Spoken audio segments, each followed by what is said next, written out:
핵심적인 내용만 전달을 한번 드려보겠습니다. 요즘 매일 하루하루 뭔가 코스피 지수가 확 올랐다가 또 확 내려가고 그러고 있잖아요. 많은 사람들의 관심이 거기에 있는 것 같습니다. 그런데 이제 그런 지수가 사실은 뭐 요즘 이제 전쟁의 여파로 더 등락폭이 커진 건 사실이지만 이게 지속적으로 추세가 상승을 하려면 결국에는 기업이 성장을 해야 합니다. 그런데 우리나라 기업들이 정말로 성장을 하고 있는지 그 관점에서 분석을 한 보고서로 보시면 되겠습니다. 보통은 사람들이 주식시장 이런 곳에만 관심을 많이 갖는데요. 실제 기업의 성장이 우리나라 부가가치, 그러니까 GDP를 올리기도 하고 그리고 일자리 창출에도 정말 중요한 역할을 합니다. 그동안의 분석에서는 대부분 뭐 중소기업, 대기업 이런 기업의 차이 이런 거에 주목해 왔는데요. 저 이번 분석에서는 성장 관점에서 실제 우리나라 기업들이 얼마나 성장하고 있는가 그리고 요즘 많이 화두가 되고 있는 우리나라가 성장하기 매력적인 환경인가 그런 관점에서 실제 기업 데이터를 활용해서 분석한 보고서입니다. 스케일업 기업은 어떤 기업이라고 생각을 하시면 되냐면 그렇게 창업하고 나서 자기 아이디어를 가지고 사업을 하시잖아요. 그랬을 때 뭐 AI든 뭐든 어떤 아이디어를 가지고 이렇게 시장으로 나왔을 때 준비가 좀 돼야 되고요. 경험을 쌓아서 어느 순간 고성장하는 그런 시기가 옵니다. 모두가 다 고성장을 하는 건 아니고요. 경제 뭐 기업이 한 100개 있다 그러면은 우리나라에 그동안 한 100개 중에 한 15개, 12개에서 13개 이 정도의 기업은 상당히 고성장하는 패턴을 보여왔습니다. 하지만 지난 한 15년간 요 기업들의 비중이, 고성장하는 기업들의 비중이 많이 줄어왔고요. 그리고 요 포커스의 마지막 부록을 좀 봐주시면은 매출의 성장률 그룹별 비중 추이라고 해서 이게 기업활동조사라서 우리나라의 대부분 규모가 있는 기업들을 다 포괄하는 조사입니다. 이 해당 조사를 통해서 보면은 이 제일 위에 보라색 선이 보이실 겁니다. 그게 이제 0% 미만 성장한 기업의 비중이 지금 최근에 40%가 넘어가는, 그러니까 오히려 역성장하는 기업들의 비중이 많이 많아지고 있다는 그런 뜻입니다. 그래서 이런 것을 봤을 때 우리 기업의 역동성이 상당히 저하되고 있다 하는 것들을 제가 보여주고 있고요. 그리고 특히 여기서 발견해서 재밌었던 것은 뭐 재밌다기보다는 사실은 슬프기도 한 건데 그림 1에서 페이지 3쪽 그림 1에서 보시면은 고성장 기업의 비중이 저희가 보면은 창업 한지 얼마 안 된 기업들이 고성장 비중이 높을 거라고 생각하실 수 있는데 그렇지 않고요. 업력이 한 중기, 업력 8년에서 19년 사이에 중기에 해당하는 기업들의 고성장하는 비중이 약 15% 정도 되었습니다. 한 2010년대만 해도요. 근데 그게 이제 최근으로 올수록 점점 떨어지면서 최근에는 그 비중이 한 반으로 줄어들어서 원래 이렇게 시장에 진입해서 활동을 하다가 어느 정도 나이가 되면은 그때 이제 경험도 쌓였고 시장에 진출을 통해서 뭐 해외 진출도 하고 그리고 본격적으로 커가면서 고성장하는 기업의 비중이 좀 많이 나와줘야 우리나라 성장에도 도움이 될 텐데 그게 좀 많이 줄어들고 있다 하는 현상이 발견이 되었습니다. 그리고 고성장 기업이 왜 중요한가를 분석을 했는데요. 고성장 기업 100개 중에 한 12개, 뭐 13개 되는 그 정도 되는 기업들이 전체 기업의 매출 성장과 고용의 성장에는 거의 절반, 그 정도, 그리고 고용에서는 한 38%, 그게 지금 보시면은, 일자리 성장의 38%를 담당하고 있어서, 그 기업 수는 적지만 그 기업들의 역할은 되게 크다.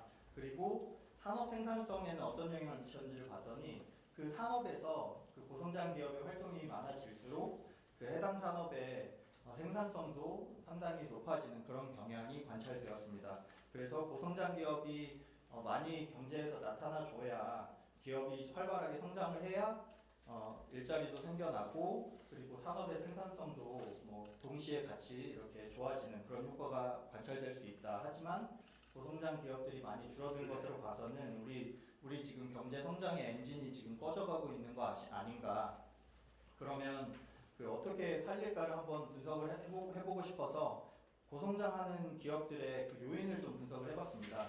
그래서 그 그림 2를 보시면 페이지 6쪽에 고성장 확률을 높이는 주요 요인을 여러 가지 그 기업의 활동 조사를 활용을 해가지고 기업 활동 변수들을 다양하게 넣어서 분석을 했더니 여기 지금 보이는 요인들은 주요하게 효과가 나타난 그런 요인들로 보여드리는 거고요. 뭐 제조업에서는 인공지능 활용이라던가 수출을 많이 한다던가 뭐 특허권이 혹은 실용시장권이 있다던가 무형자산에 많이 투자를 한다던가 이런 다양한 요인들이 영향을 미쳤고 서비스업에서는 디자인권, 상표권 그리고 무형자산 이런 요인들이 상당히 영향을 많이 미치고 있었습니다. 근데 제가 이 표를 약간 오해는 하지 않으셨으면 좋겠는 게 기업들이 그러면 지금부터 인공지능 활용하면 이렇게 고성장할 수 있느냐 했을 때 그런 해석은 아니고요.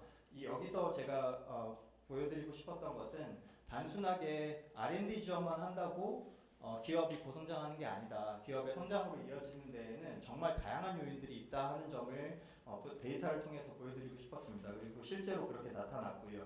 근데 그 스케일업 지금 정책 지원을 보시면은 여기 부표에 제가 부처별 스케일업 지원 사업을 정리를 해놨지만 부처별 이렇게 스케일업이라고 해가지고 지원 사업을 하면 그 기업들이 스케일업 그러니까 성장으로 나타나 줘야 됩니다. 그런데 그 수단을 봤더니 대부분 R&D 쪽에 몰려서 지원을 그러니까 보조금을 지원해주는 돈을 주고 그렇게 끝나는 그런 사업들이 상당히 많았고요. 그런 게 주를 이루었습니다.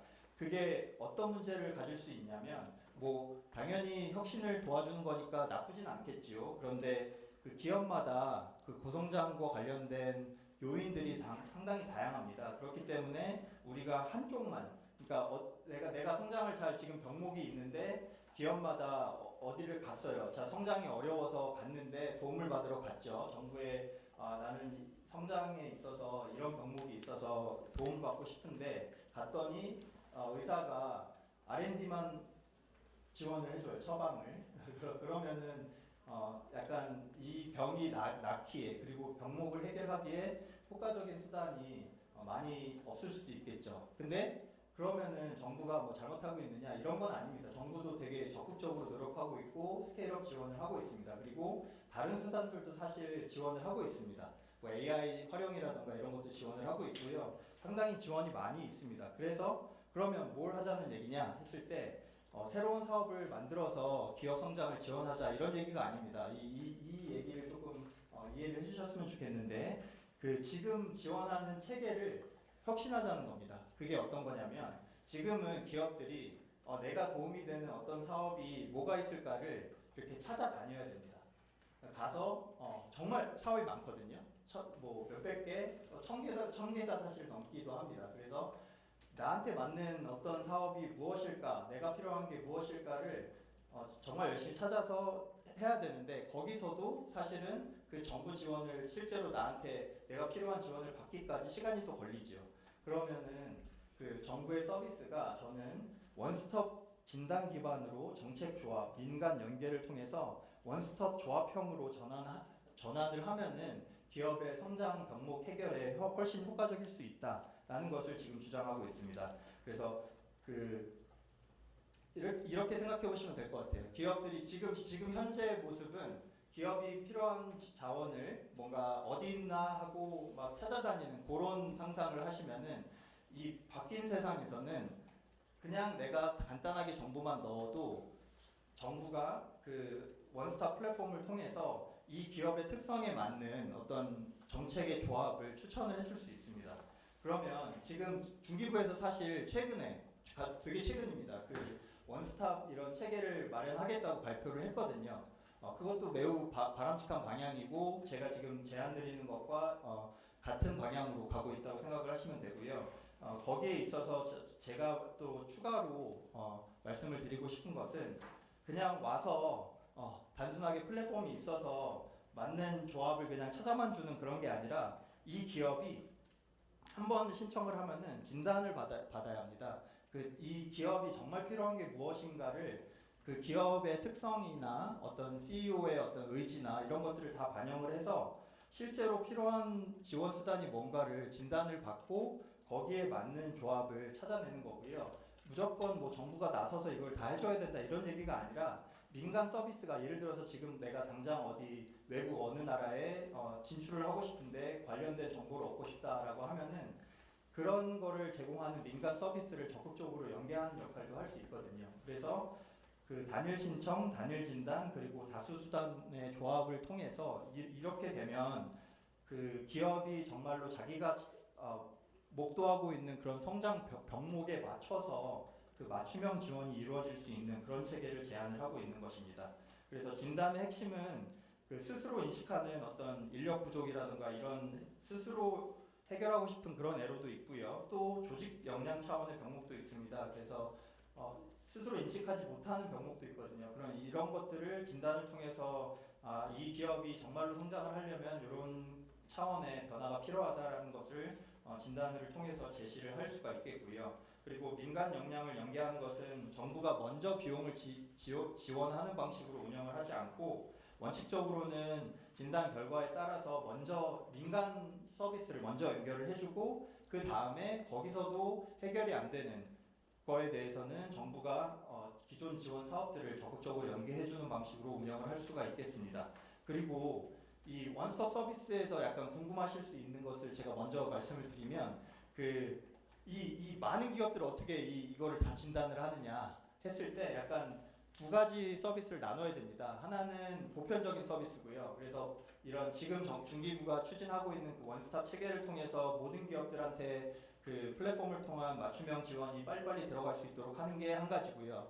또 하나는 정말로 지금 좀 장기적으로 성장하고 싶은 그런 기업들한테 정밀한 진단을 통해서 그 성장 병목을 적극적으로 함께 해결해가는 그런 방식의 투트랙 전략으로 그렇게 구분해서 운영을 할 수가 있겠습니다. 그리고 실제로 어떤 기업들이 제가 또 제안하는 것은 지금 패스트트랙이라는 제안인데요, 절차인데요. 패스트트랙은 사실 기업들이 지금 기업들이 뭐 어떤 사업을 신청을 해서 돈을 받는 데까지 너무 오래 걸린다고 했잖아요.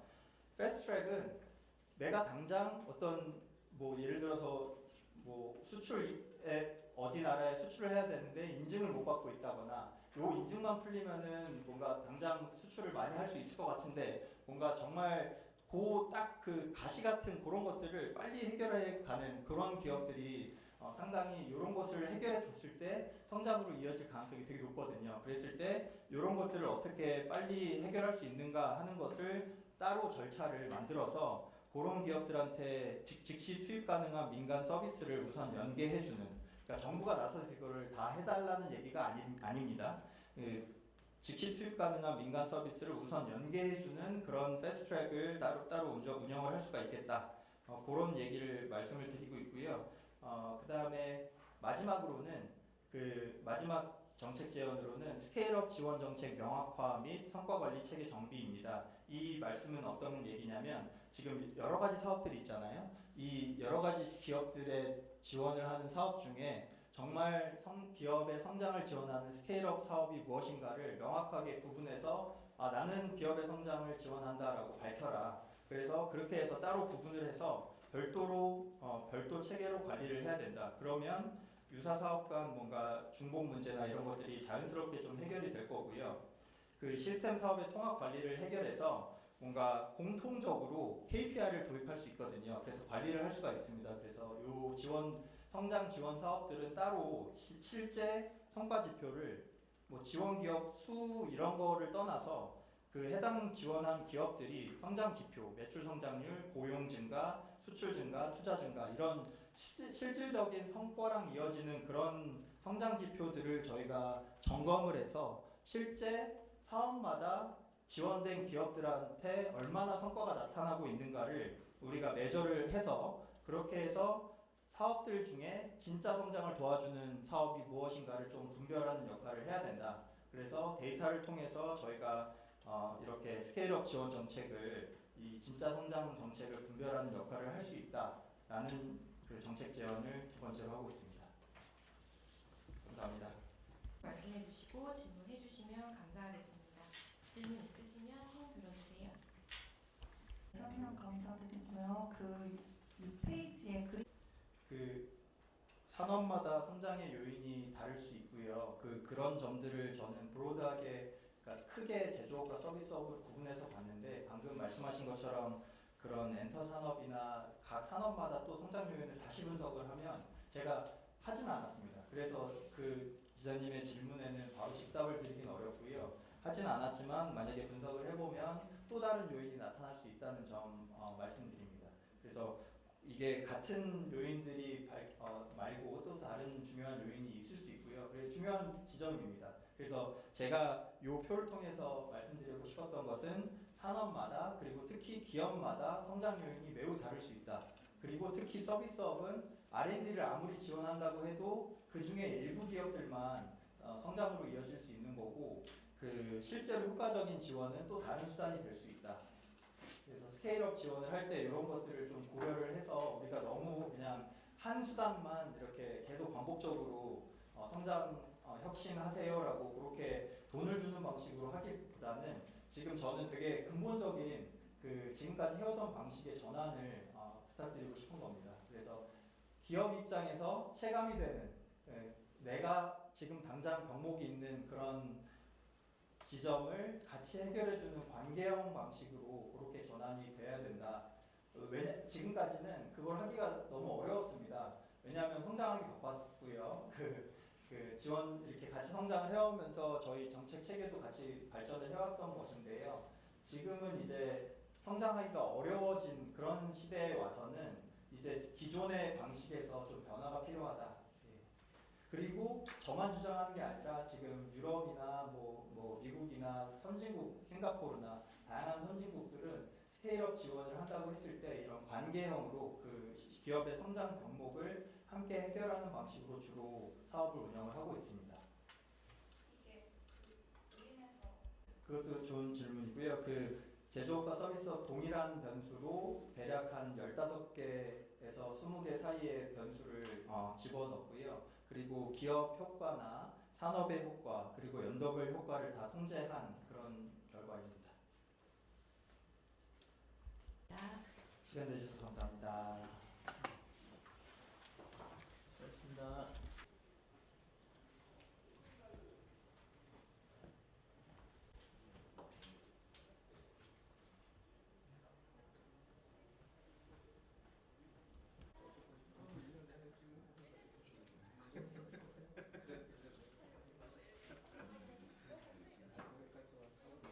위한 정책 지원 체계 재구축 방안입니다. 김민호 회계구제 문제는 지난 20년간 우리나라에서 연평균 매출이 10% 이상 줄기 위해 주목하는 해법이 있는데요. 바로 스케일업 정책입니다. 창업 초기를 넘어 본격적으로 규모를 키워가는 기업들의 성장